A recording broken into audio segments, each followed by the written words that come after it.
bienvenue sur ma chaîne, la bibliothèque d'Emilia. Aujourd'hui, on se retrouve pour faire le bilan lecture de l'année 2024. Et oui, on est déjà en 2025. 2025 qui s'annonce être une année plutôt rythmée, mais heureuse normalement pour moi, puisque je vais me marier. Wouh! Et du coup, je pense que je lirai moins cette année, je le dis d'avance. Mais vous allez voir, ça fait aussi partie de mes objectifs et je vous expliquerai pourquoi. Alors, écoutez...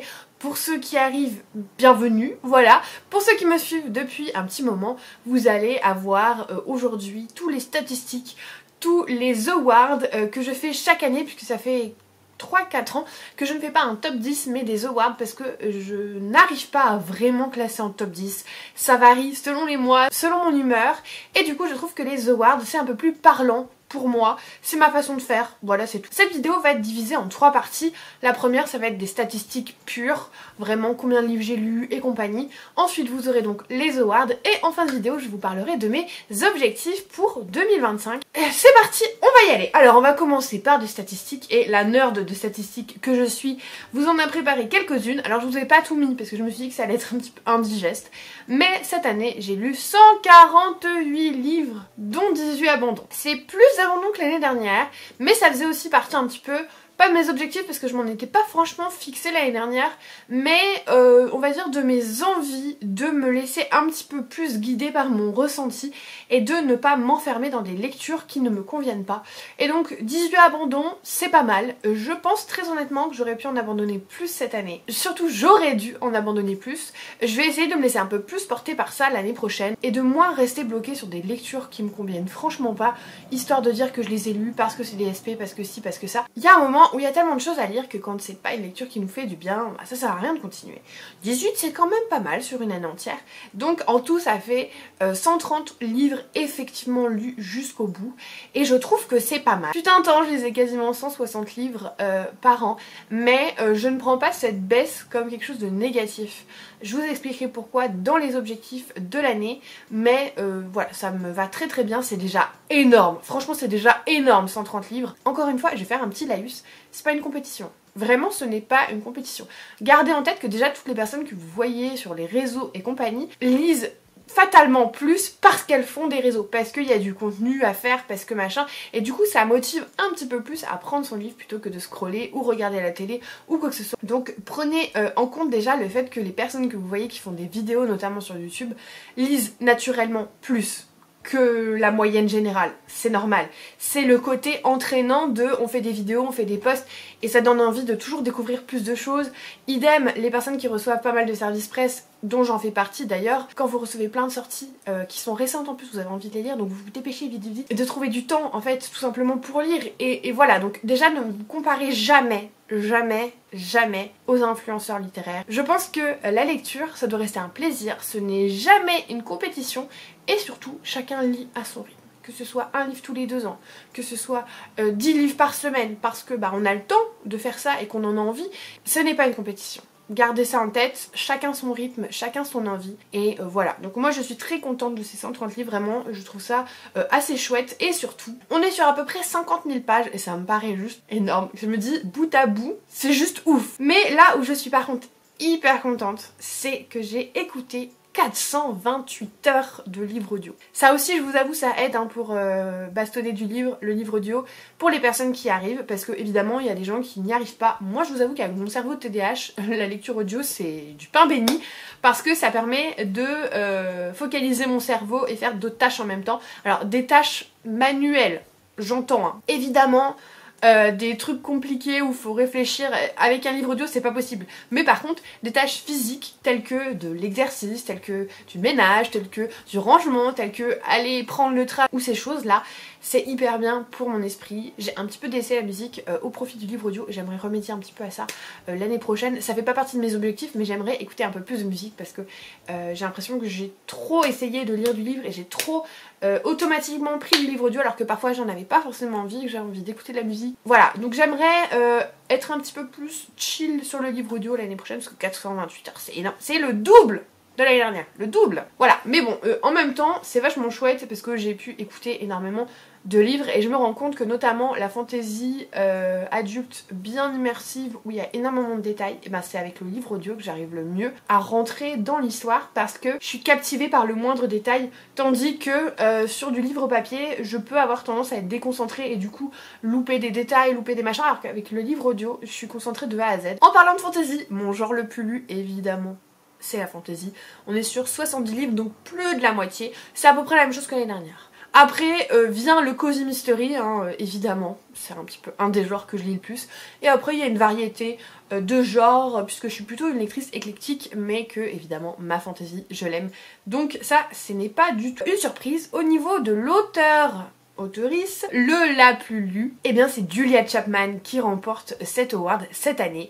Alors, je vais vous expliquer. Déjà, c'est pas du tout une surprise parce que j'ai tabassé la saga des détectives du Yorkshire cette année. Je vous avais dit que c'était l'une de mes résolutions. Je voulais, lire cette saga sur toute l'année, potentiellement la finir. Il se trouve que je l'ai pas fini, mais c'est pas grave parce que je suis en pleine écoute du dernier tome, donc je le terminerai en début d'année. Mais j'ai lu 6 livres de la saga des détectives du Yorkshire l'année dernière, donc c'était évident qu'elle allait arriver à ce top, mais elle a failli pas y être, tout simplement parce que j'ai décidé cette année de répertorier mes lectures de l'univers du cycle et des anciens de Robin Hobb par découpe originelle, ce qui fait que Les Aventuriers de la Mer en découpe VO, en fait, tout simplement, c'est 3 livres. Donc j'ai lu 3 livres de Robin Hobb. Tout le monde s'attendait à ce que je dise Robin Hobb pour l'autrice la plus lue de cette année.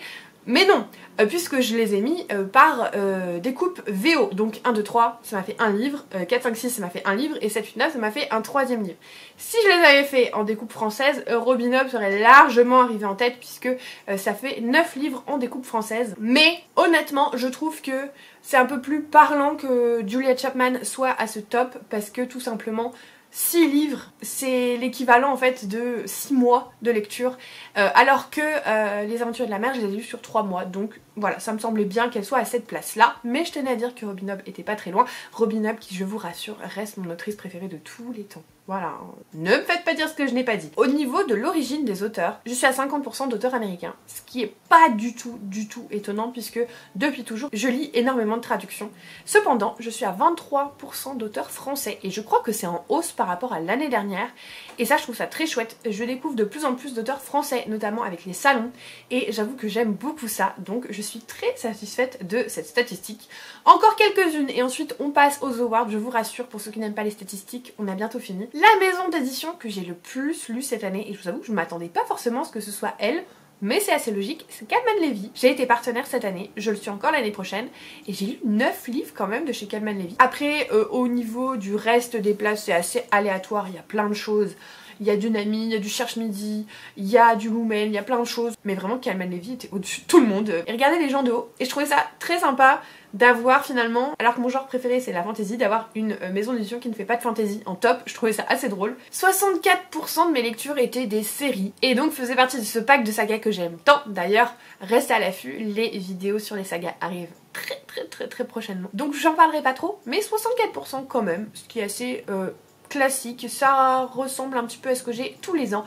Et enfin, pas mon auteur le plus lu, mais le nouvel auteur que j'ai découvert cette année et que vraiment j'adore et que je vais suivre, c'est Ariel Holz. Je ne connaissais pas Ariel Holz, alors je le connaissais de nom, de réputation, mais je n'avais jamais lu Ariel Holz. Et cette année j'ai découvert Runborn et j'ai lu la duologie des Royaumes Immobiles et j'ai adoré. Donc je me suis procuré d'autres livres d'Ariel Holz parce que vraiment j'ai adoré. Je l'ai rencontré 2 fois cette année, aux Aliénales et à Montreuil. J'ai vraiment envie de découvrir plus d'Ariel Holz, donc c'est vraiment le nouvel auteur qui arrive sur ma liste de radar de auteurs où dès qu'ils sortent quelque chose, je vais acheter. Je vais pas chercher à comprendre quoi que ce soit, voilà, je vais me dire, je veux lire ce livre. C'est très cool, je suis très contente qu'en plus le nouvel auteur chouchou cette année soit un auteur français, je trouve ça hyper chouette. Donc voilà, terminé des statistiques, passons aux awards de l'année. Alors, comme je vous l'ai dit, je n'aime pas faire un top 10 parce que c'est vraiment très subjectif et qu'en plus ça bouge au cours de l'année.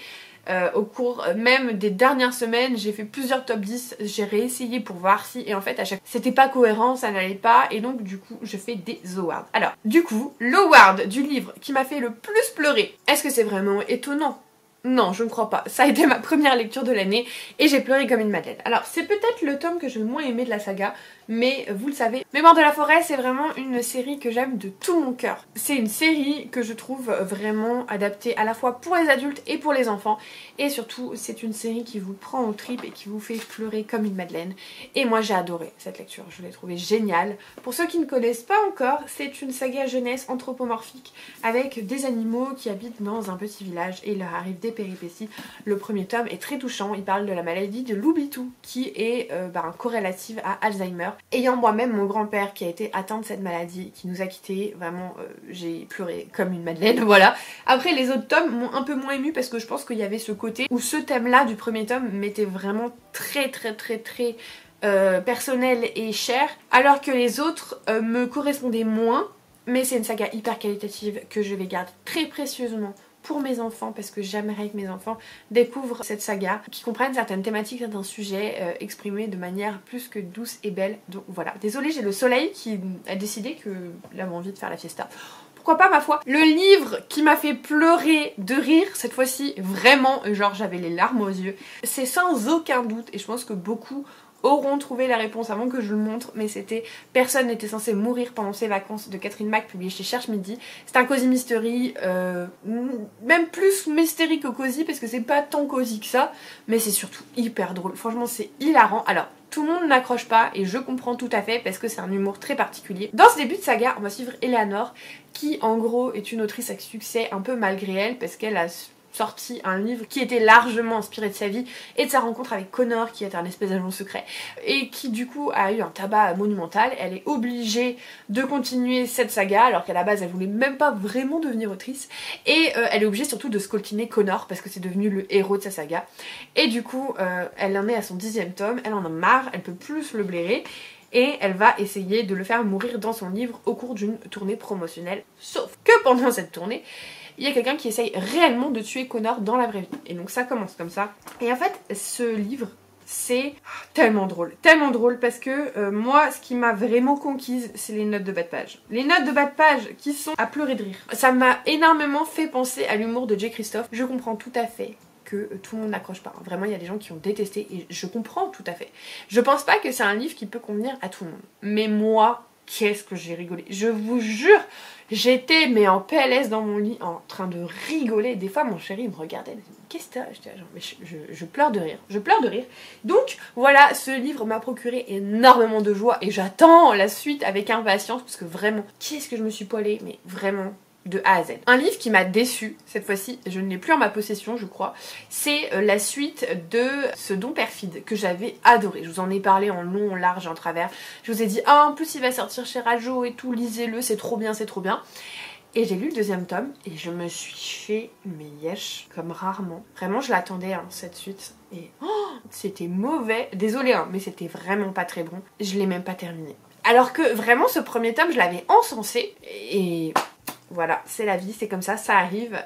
C'est dommage parce qu'en plus c'est une duologie donc j'aurais pu la terminer genre facilement et sur une bonne note. Mais en fait quand j'y pense, je pense qu'en fait le premier tome se suffisait à lui-même. Il n'aurait pas fallu mettre la fin du premier tome qui laisse une fin ouverte, mais honnêtement il se suffisait à lui-même ce premier tome. Donc voilà, on va pas polémiquer plus longuement là-dessus, ça ne sert à rien. Un livre qui m'a beaucoup surprise, il est là, il est bien caché, je commence à ne plus avoir de place dans cette bibliothèque, c'est terrible. C'est La Bénite Césarée de Liz Chrysler, donc le premier tome de la saga Demos. C'est publié chez Gulfstream.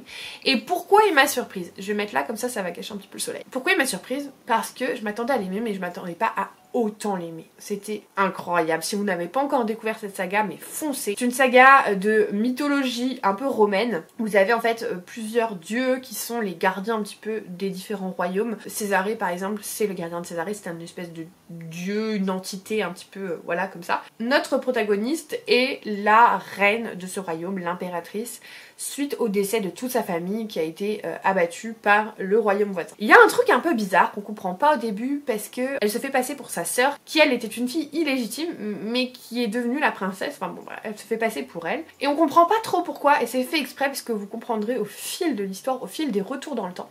Et ce que j'ai trouvé génial dans ce livre, c'est que personne n'est gentil. Personne n'est foncièrement méchant non plus, mais personne n'est gentil. C'est vraiment des personnages hyper gris, hyper différents, hyper nuancés et en fait les gens sont pas foncièrement méchants, mais en gros ils font des choses qui leur semblent justes mais qui ne sont pas forcément.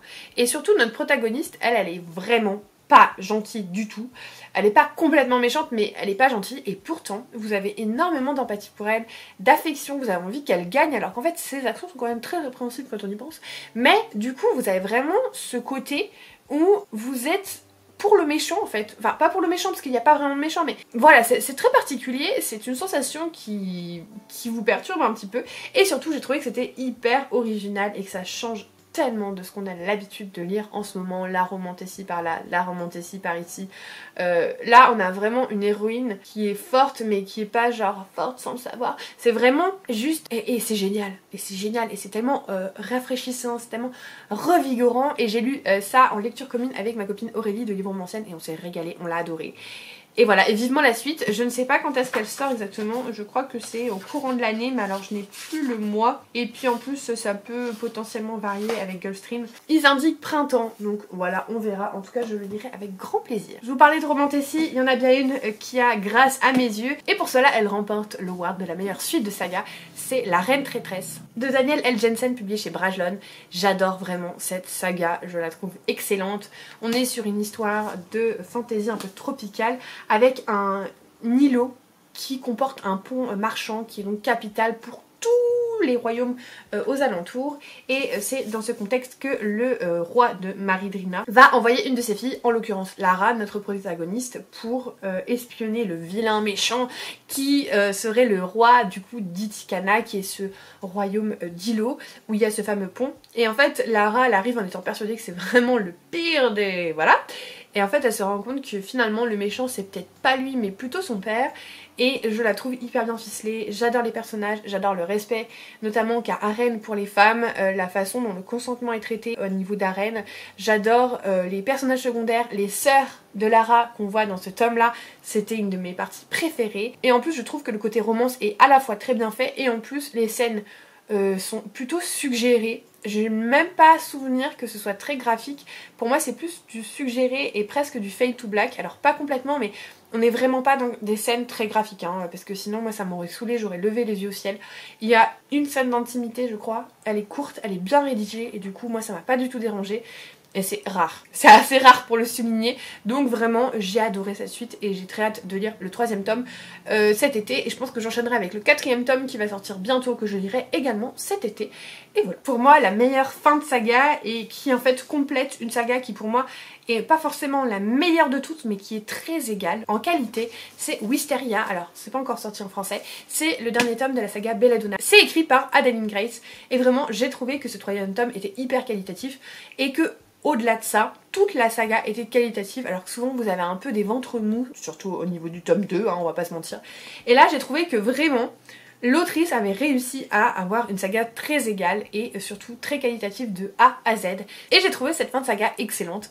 Pour rappel, on est dans un univers un peu gothique où on a Signa, qui est une jeune fille un peu particulière puisqu'elle a été un peu touchée par la mort. Elle peut être dans cette espèce d'entre-deux où elle peut voir le messager, donc la mort, et en même temps, il y a une espèce de malédiction qui fait que toutes les personnes qui s'occupent d'elle décèdent dans de tragiques événements un peu inexpliqués, un peu bizarres. Et du coup, on va suivre Signa qui va arriver chez ses nouveaux tuteurs, les Hawthorne, qui sont un peu ses cousins. Et sur place, elle découvre sa cousine Blythe qui est gravement malade, on ne sait pas ce qu'elle a, elle n'arrive pas à guérir.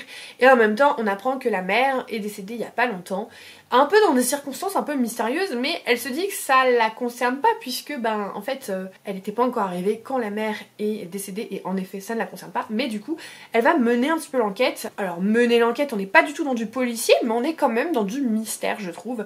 On a ce côté un petit peu policier mais pas trop. Et en même temps, beaucoup de fantasy, on a un peu de romance, qui est d'ailleurs très bien faite.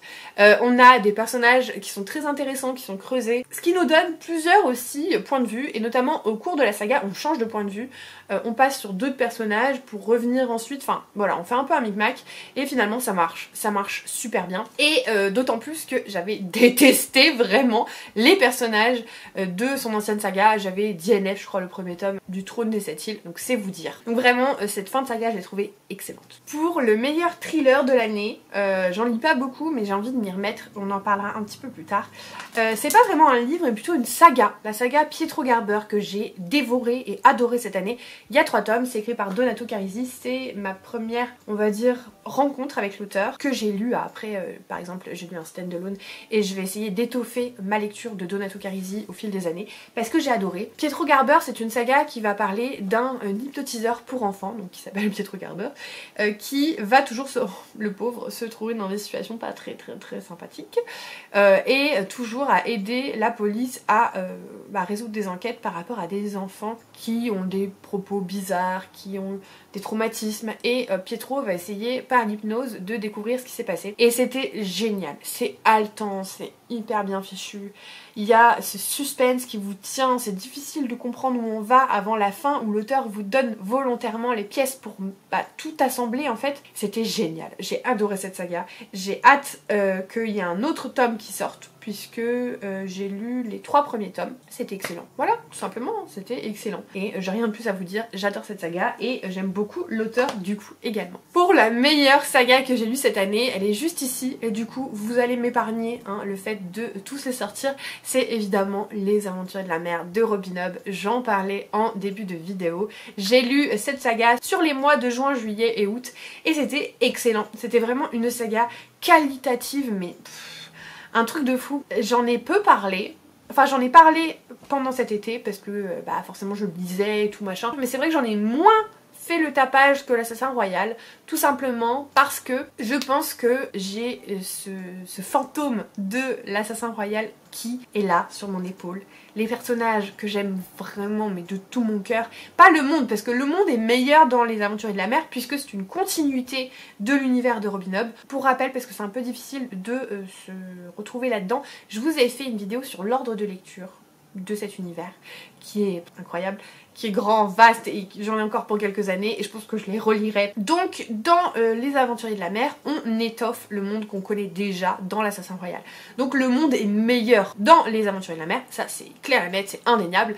Par contre, les personnages, pour moi, ça n'a rien à voir. Alors ça n'a rien à voir, pas dans le mauvais sens, c'est très différent. C'est-à-dire que dans l'Assassin Royal, vous avez des personnages un peu moins nuancés, un peu plus noirs ou blancs, voilà, un peu plus gentils ou méchants.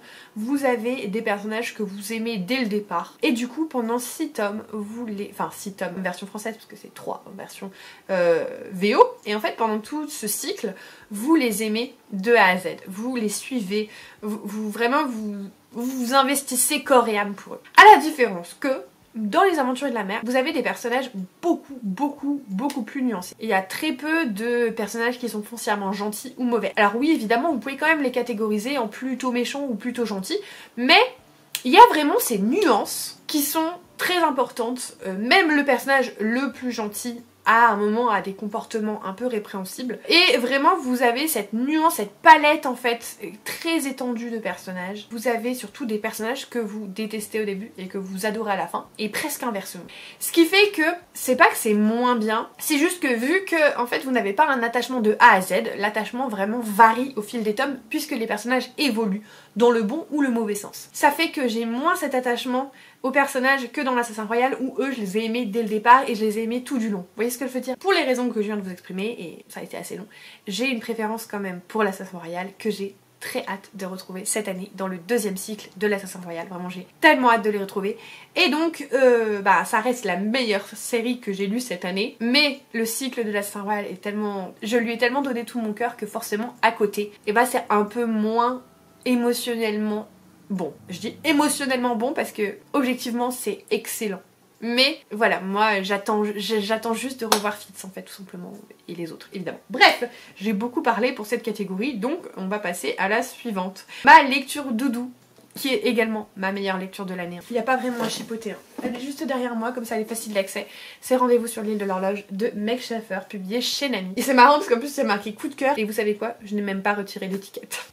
C'est vous dire. Ça c'est une lecture qui m'a vraiment marquée. Et en plus, maintenant que le temps a passé, parce que je l'ai lu quand même plutôt première moitié de l'année, je saurais plus dire objectivement pourquoi elle est si bien, mais je sais que émotionnellement, j'ai un attachement à ce livre que je peux pas vous expliquer. Et donc, de quoi ça parle? C'est une histoire d'une jeune femme qui vit fille un peu dans la galère qui essaye d'adopter un petit garçon. Elle est assistante sociale à l'école, mais elle a des revenus qui font que on veut pas lui confier la garde de cet enfant qu'elle aime de tout son cœur et qui cherche une famille. Et en fait, quand elle était petite, elle lisait la saga de livres L'île de l'horloge, qui était hyper connue, qui était un peu la saga littéraire pour les enfants, un petit peu comme Harry Potter l'était à mon époque. Elle avait déjà correspondu avec l'auteur de cette saga, qu'il avait une fois invité d'ailleurs sur son île, et elle reçoit une invitation avec plusieurs autres personnes et qui enfants étaient très attachés à cette saga pour en fait participer à une chasse au trésor, découvrir le dernier tome de la saga, puisque ça fait des années que l'auteur vit reclus sur une île et n'a pas publié.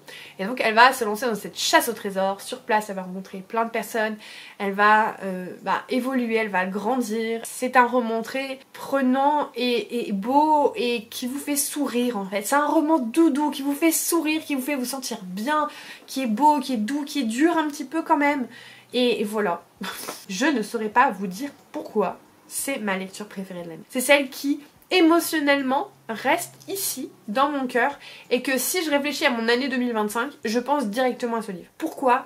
Je ne peux pas vous l'expliquer, mais en tout cas, c'est mon livre préféré et ma lecture doudou, du coup, de l'année. Et enfin, le livre qui m'a le plus captivée, eh bien, je n'ai pas sur moi, je ne sais pas où je l'ai rangé, je vous avoue, je l'ai cherché, je l'ai pas trouvé, alors à mon avis il est bien caché, il est sûrement sur une de mes petites dessertes, mais bon bref, c'est If We Were Villains de M.L. Rio. Je m'attendais à adorer ce livre, je l'ai gardé précieusement pour le lire au bon moment, je vous en ai parlé, à chaque fois je vous disais ah je vais trop aimer ce livre. J'ai adoré ce livre, j'ai adoré ce livre qui mélange plusieurs choses que j'aime, le côté un peu thriller, le côté dramatique qui en fait se rejoignent dans une catégorie que j'ai envie d'explorer encore plus l'année prochaine, c'est la Dark Academia. Vous avez Oliver qui a passé 10 ans en prison pour le meurtre d'un de ses camarades. Il étudiait l'art dramatique dans une université un peu prestigieuse et il y en a un qui est mort, au début on sait pas lequel, et on va en fait suivre l'enquêteur qui a suivi toute l'histoire, mais qui s'est toujours dit qu'il lui manquait un élément à cette affaire. Et il va aller voir Oliver à sa sortie de prison, il va lui dire écoute gars, je suis plus dans la police, je suis à la retraite, mais j'ai besoin de savoir ce qui s'est passé. Et Oliver, je pense qu'au bout de 10 ans, il a besoin aussi lui de dire ce qui s'est passé. Il a besoin de raconter sa vérité sans que ce soit préjudiciable, dans le sens où vu que ce n'est plus un enquêteur et qu'en plus la peine a été purgée, ils peuvent plus faire de poursuites. Et c'est comme ça que va commencer l'histoire où on va à la fois suivre Oliver qui sort de prison mais très peu et en même temps le flashback dans le temps, dans cette époque universitaire avec ce groupe de personnes qui sont en plus très marquées, stéréotypées parce que en fait dans le groupe de théâtre on leur donne un rôle, on leur donne un genre de rôle à jouer. Vous avez le bon copain, vous avez l'homme séduisant, vous avez la dominatrice, vous avez l'homme puissant et dur et dangereux, enfin voilà, vous avez ces genres de rôles dans le théâtre et du coup chaque personne va être un petit peu cataloguée à ces rôles là et va un petit peu emprunter un peu de ces rôles pour devenir leur personnalité. Ça va être malgré eux en fait, à force de jouer le même genre de rôle, et on en devient un petit peu ce genre de rôle et du coup c'est hyper intéressant. Il y a énormément de pièces de théâtre qui sont relatées puisque les élèves vont jouer plusieurs pièces de théâtre je pense que c'est pour cela que ça ne plaira pas à tout le monde, dans le sens où du coup vous allez vraiment avoir plein de moments où il y a des pièces de théâtre et ceux qui n'en ont rien à faire, je peux comprendre que ça les saoule et que ça leur paraisse long. Moi personnellement j'aime beaucoup l'art dramatique donc ça m'a pas dérangé du tout, mais en plus je trouvais que les pièces servaient vraiment à l'histoire et racontaient un petit peu des corrélations avec l'histoire et nous permettaient de comprendre certaines choses et de démêler certaines choses, de voir certaines choses venir et du coup ça m'a pas dérangé du tout, mais je peux comprendre que ce n'est pas un livre pour tout le monde. On est arrivé à la fin des awards donc on va passer à mes objectifs pour 2025. Il n'y en a pas beaucoup, ils sont simples, tout simplement parce que, comme je vous l'ai dit en tout début de vidéo, 2025 va être une année très chargée pour moi.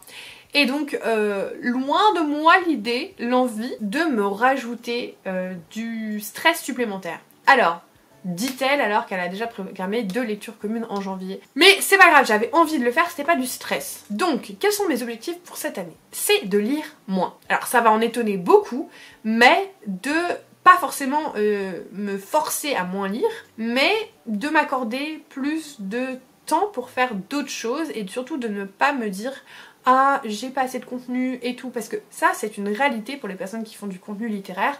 Souvent on se dit ah non mais il faudrait que je lise plus parce que bah, pour ma vidéo il faut que je fasse ci, il faut que je fasse ça. Et notamment cet été j'ai carburé parce que j'avais envie toutes les semaines de vous faire un vlog avec au moins 3 livres. Et parfois ça m'a trop pris de temps et surtout ça m'a causé une panne de lecture à la sortie de l'été monumentale. Donc cette année j'aimerais en fait tout simplement ne pas me stresser sur la quantité de livres que je lis. Et quand je dis la quantité c'est surtout pour pouvoir produire du contenu.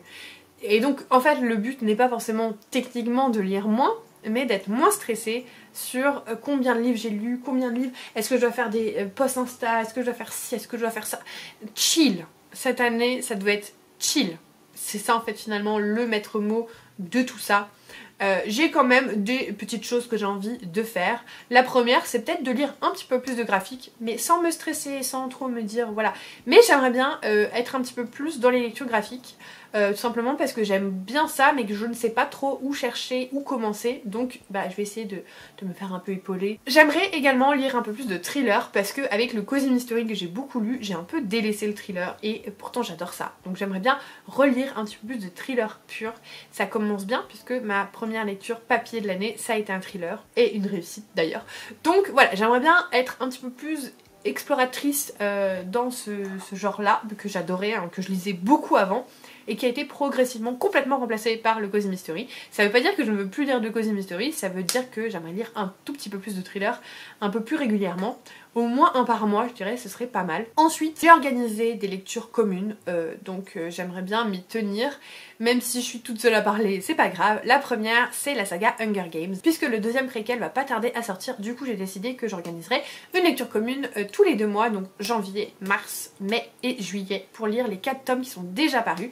Donc quand vous regardez cette vidéo, je n'ai pas encore commencé personnellement la lecture du premier tome, mais je commencerai le lendemain puisque j'ai prévu de commencer lundi en audio. C'est une lecture commune chill, il y a un découpage à titre indicatif juste pour parler de certains chapitres, mais c'est sur tout le mois, chacun commence, finit quand il veut, voilà, il n'y a pas de stress. Sur la deuxième partie de l'année, je pense que je ferai une lecture commune de The Bone Season, puisque le 5e tome va pas tarder à sortir. Mais ça je vous en parlerai un peu plus tard du coup dans l'année. J'ai aussi également décidé de tabasser mes hurlevents puisque j'en ai plein et que je ne les lis jamais parce qu'il y a toujours quelque chose qui passe avant. Donc tous les mois ou presque, il y a je crois qu'il y a 3 mois où je n'ai pas prévu le livre, c'est sur mon Insta en story à la une si jamais ça vous intéresse. Je propose une lecture commune d'un livre hurlevent et on commence cette année par le mois de janvier par Prisonnière de l'hiver russe de Chanel Malka. Donc si jamais ça vous tente, rendez-vous sur mon Discord, tout simplement. Pareil, découpage libre, chill. Voilà. Et enfin, le dernier objectif, qui est peut-être mon seul vrai objectif, où j'ai vraiment envie de m'y tenir, vraiment, c'est pas de diminuer mon nombre de sagas, puisque je suis arrivée à un nombre qui me convient. On en reparle dans la vidéo des sagas, je vais pas trop m'avancer sur cette vidéo-là. J'aimerais, au-delà de diminuer mon nombre de sagas, parce que je le trouve très bien, mon nombre de sagas comme il est, j'aimerais être à jour au maximum sur mes sagas. S'il y a quelques livres que j'ai pas eu le temps mais que j'ai globalement avancé dans toutes mes sagas et que je suis quasiment à jour sur toutes mes sagas, je pense que l'objectif sera rempli. Le but c'est vraiment d'avoir très peu de tomes de retard pour l'année prochaine.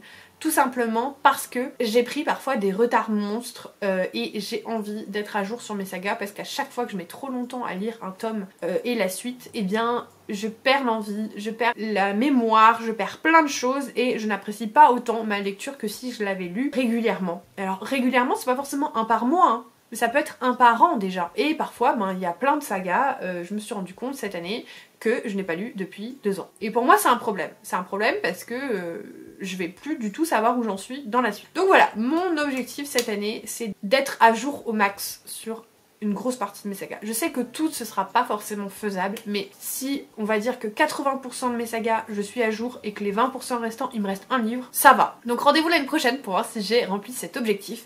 En tout cas on arrive à la fin de cette longue vidéo. J'espère que vous êtes encore tous là. Si vous êtes tous là, n'hésitez pas à mettre un petit emoji cotillon ou feu d'artifice pour la nouvelle année. Un truc un peu festif quoi. Et puis évidemment un grand merci pour votre soutien tout au long de l'année 2024. Là ça y est on est en 2025 et j'espère que vous serez en rendez-vous encore cette année. Vraiment merci beaucoup pour tout ce que vous m'apportez au travers de vos actions, que ce soit du partage, que ce soit du visionnage, des commentaires, voilà c'est très important pour moi et ça me fait énormément chaud au cœur. Si vous n'êtes pas encore abonné, n'hésitez pas à le faire. et pour tout le monde un petit commentaire, un pouce en l'air, ce serait un beau cadeau de nouvelle année. Et puis bah moi écoutez, comme d'habitude on attend dans la prochaine vidéo, je vous souhaite de merveilleuses lectures et je vous fais des bisous.